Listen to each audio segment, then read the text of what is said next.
This man, a military veteran, father of two, Adam Smith Connor, well, he's a criminal.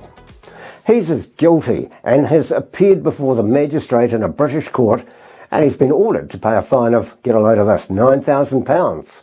Hello, I'm Mike Bain from Christian Voice New Zealand, and I just want you to be sure and just understand just what it is about Adam Smith Connor which led him to court on October the 16th this year.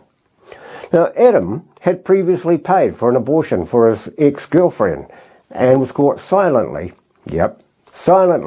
praying for his deceased son in public. Now in Britain, just like New Zealand, they've got abortion clinic buffer zones, which allows the police to act if someone is found in these areas who may have or hold an anti-abortion agenda. Silently praying. How does anyone know if you're silently praying, for goodness sakes? Well, in Adam's case, the court, in its decision, reasoned that his prayer amounted to disapproval of abortion because at one point his head was seen to be slightly bowed and his hands were clasped. According to the Alliance Defending Freedom UK, the organisation advocating for Adam in November 2022, said he spent approximately 3 minutes praying silently outside an abortion clinic before a local council officer approached him and asked about the nature of his prayers. Well, Adam told him he was praying for his deceased son. It's not reported that he was told to cease, but he did receive a fixed penalty notice for praying near the clinic. But you know, that wasn't enough for the Bournemouth Christchurch Paul Council, as they then started legal proceedings and they went to trial.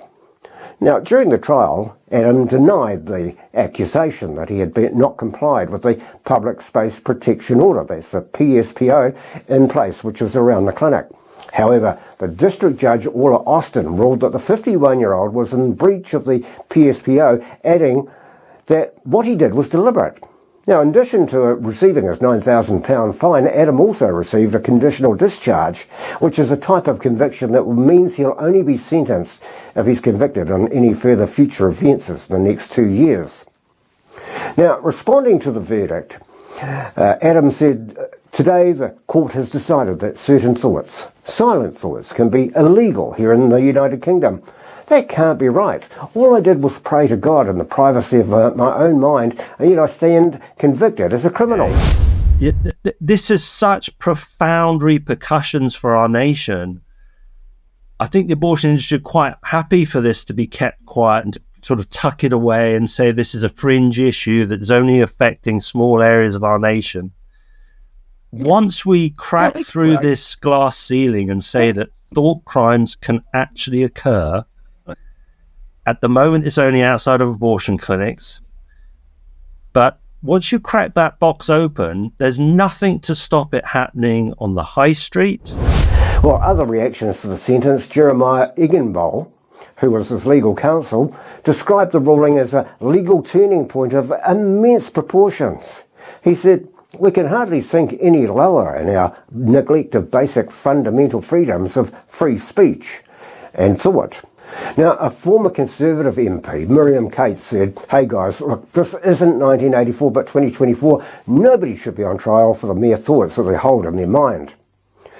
She said the buffer zone regulations are disproportionately wide, leaving innocent people vulnerable to prosecution merely for offering help or simply holding their own beliefs.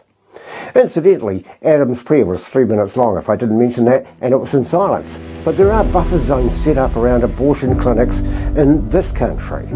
And although no one, not yet, has been prosecuted for their silent thoughts or protest, it's only going to be a matter of time as we continue to fight against the darkness, as we try to protect the innocents.